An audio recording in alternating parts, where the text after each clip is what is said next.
Hey guys, this is Spartacus here and welcome back to another video. In today's video we are going to be doing a first impressions review of the new Season 4 content for Black Ops Cold War. I know Warzone got a little bit of an update as well when it comes to Season 4 because we do have new satellite crash locations. We have the Verdansk Resurgence Mini Royale game mode, which I have played, and it is actually a lot of fun because I haven't really played on the Verdansk 84 map since it came out, which I know has been there for a while now. But that gives me a chance to actually play on the Verdansk map since my friends and I usually just play Rebirth Island. Of course, it has a new gulag, there's a new dirt bike vehicle, and of course the red doors where you can teleport to different locations. But in this video, I want to specifically focus on Black Ops Cold War and talk about the content that has came out during this past week for Season 4. And I do apologize for not uploading this video earlier and pretty much showing you guys like on day one of all the content that was added to Season 4.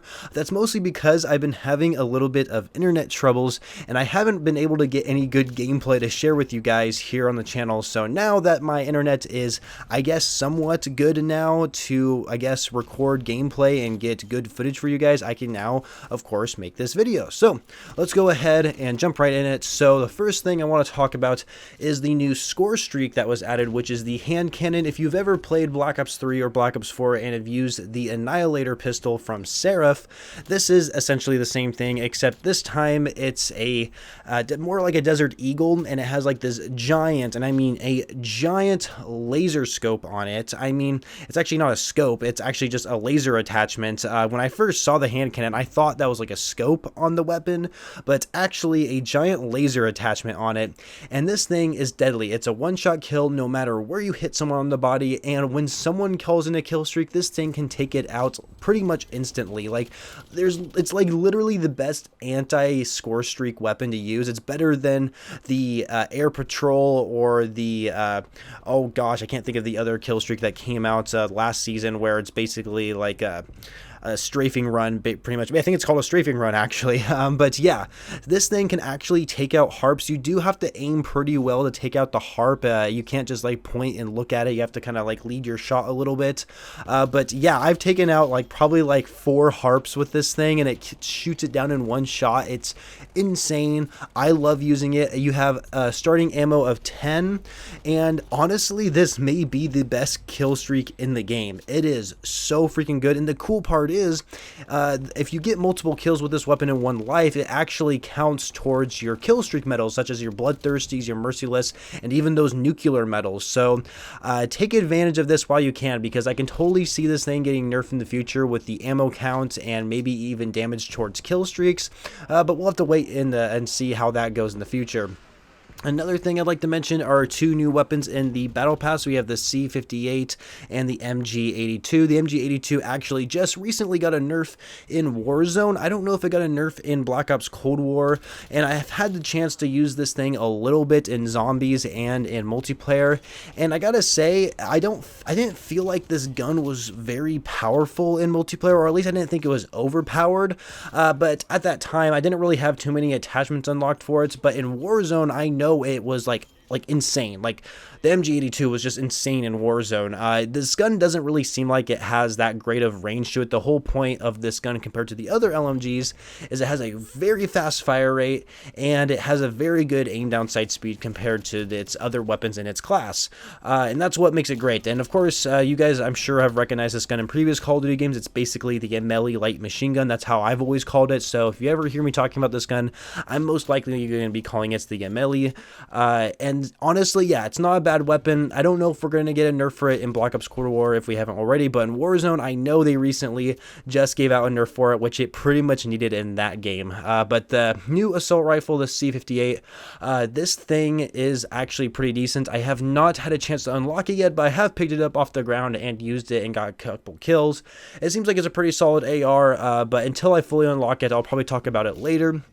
And of course, we have the nail gun in game. This gun is not in the battle pass. You can actually complete it with a challenge in game. You can either do this in zombies or in multiplayer. Currently, I do not have it unlocked, but it seems like it's a really good gun in Warzone, so I want to try and get it unlocked today and use it in Warzone to see how good it actually is. Another thing is there is currently a ground fall event at the start of the season, which this event will be over by the end of tomorrow, or technically for you guys, since when this video gets uploaded, it's going to be over at the end of the day this video is uploaded. So make sure you get those challenges done. There are 6 different challenges. 3 of them are in Black Ops Cold War and 3 of them are in Warzone. If you only complete 3 of these in just one of those games, you will unlock the new weapon variants that you get for completing all of them. And I think it looks cool. I've heard it doesn't look really good with camos attached to this weapon variant, but the base variant itself looks really good on the Magnum, and I think that's awesome. Another thing are the multiplayer maps. So right now we have Collateral, Hijacked, and Amsterdam. Those are the 3 new maps. Well, Hijacked's not necessarily a new map, but those are the new maps we got for this season. Collateral, gotta be honest with you guys, don't have any gameplay to share with you guys because the only way to currently play on this map is either in a private match or, of course, go into like a random game mode for multiplayer and get lucky and hopefully it comes up in the map rotation, right? I've only played it once, and the one time I did play it, I got my ass kicked by a bunch of people using the Swiss sniper rifle. I believe it's called the Swiss K sniper rifle. There was just so many like quick scopers just kicking my butt, and I was just not having a good time, gonna be honest. And I haven't really heard too many people talk about the map Collateral.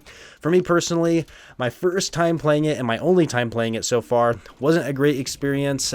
So until I actually get more experience on the map, I will have to play it later. It is also a 12v12 map, which I feel like it would play better in that game mode because I was only playing it in 6v6 and I felt like there wasn't really too many engagements for gunfights in 6v6, but 12v12 I think it could play really well. Hijacked, we all know, Black Ops 2 classic, one of the best maps in the game.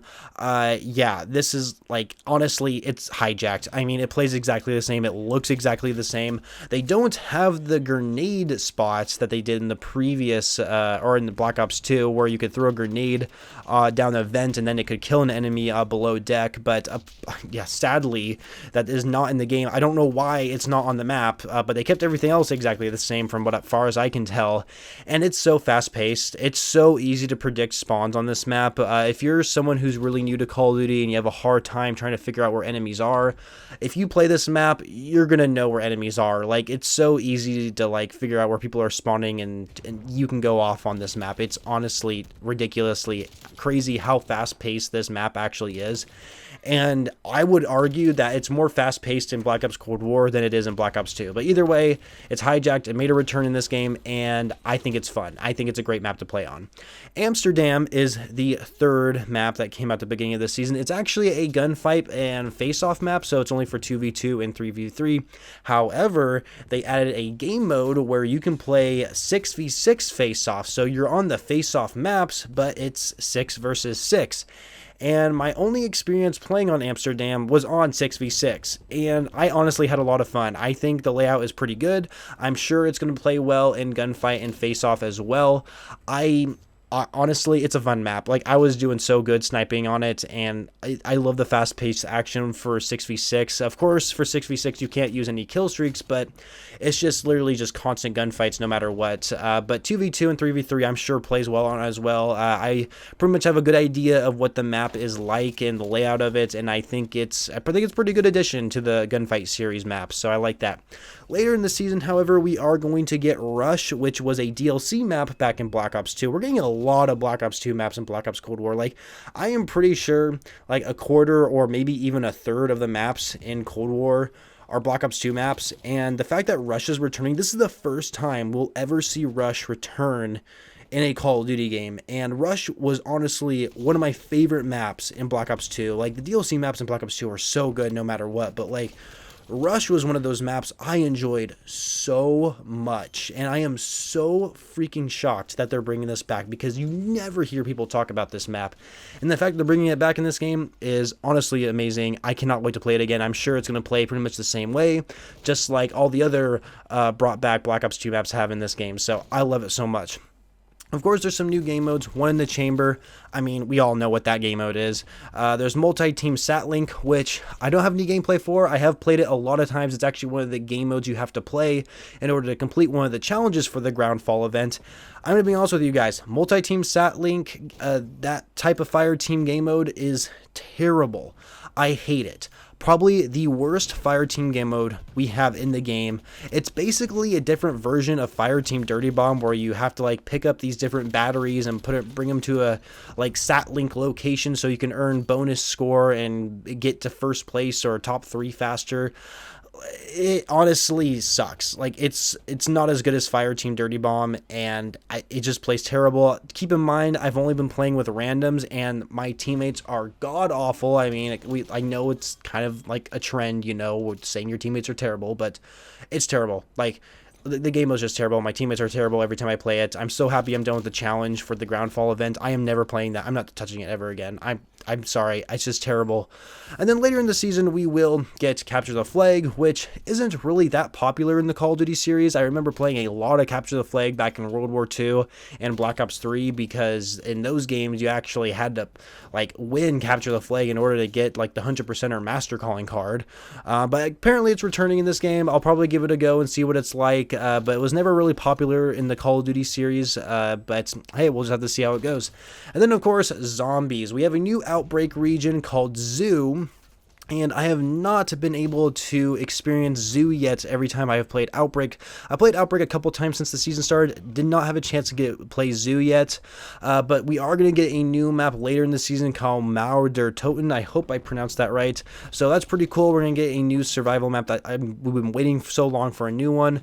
And then, of course, we have a new Outbreak Easter egg, which I have already completed on solo. And my impression now that I have completed the Easter egg is it's kind of boring. I mean, it's super easy. Like this new Outbreak quest, you guys, Operation Excision or whatever they call it, it's actually pretty freaking easy. You can easily get this done in solo. I did it on my first attempt, and like the steps are just like you can easily memorize them. I don't know what else to tell you guys. There's no boss fight. There is an Orda you have to fight, but like there's no like special type of boss fight like we had in the previous Easter egg or the first Outbreak Easter egg. However, the ending cutscene is pretty interesting. I'm sure a lot of you can agree that when it comes to the zombie storyline, the cutscene made things a lot more interesting. But Easter egg itself-wise, yeah, honestly not a big fan of it. But that's pretty much it for all the content we currently have in Black Ops Cold War right now. And of course I mentioned some of the content we're going to be getting later, but yeah, first impressions right now, not really that impressed. Of course we do have more seasonal challenges, which is something I always look forward to because I'm kind of a challenge person myself, and going after these challenges is just something I like to do. So it's cool we have new seasonal challenges we can go for. I mean, heck, one of the challenges you have to kill an Orda using a melee attack. That should be interesting. But yeah, honestly, there really isn't much to this season, at least to the start of it anyway, compared to the previous season. I will admit Season 3 and Season 4 do seem a lot better than Season 2. Season 2 seemed very lackluster, and it seems like they're doing a better job trying to get more stuff to the game with these last couple seasons. But, you know, that's kind of the rut that Call of Duty is in, is bringing out content consistently.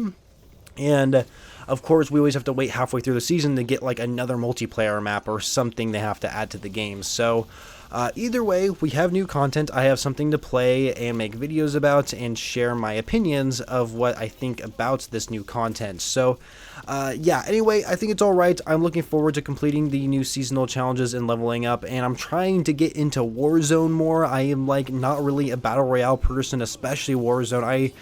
Honestly, Warzone has like, I've grew tired of it, and I think I kind of want to get back into it, so maybe I'll make some videos about that. So anyway, I hope you guys enjoyed this video. Make sure you leave a like and subscribe to the channel for more videos in the future, and I shall catch you guys later.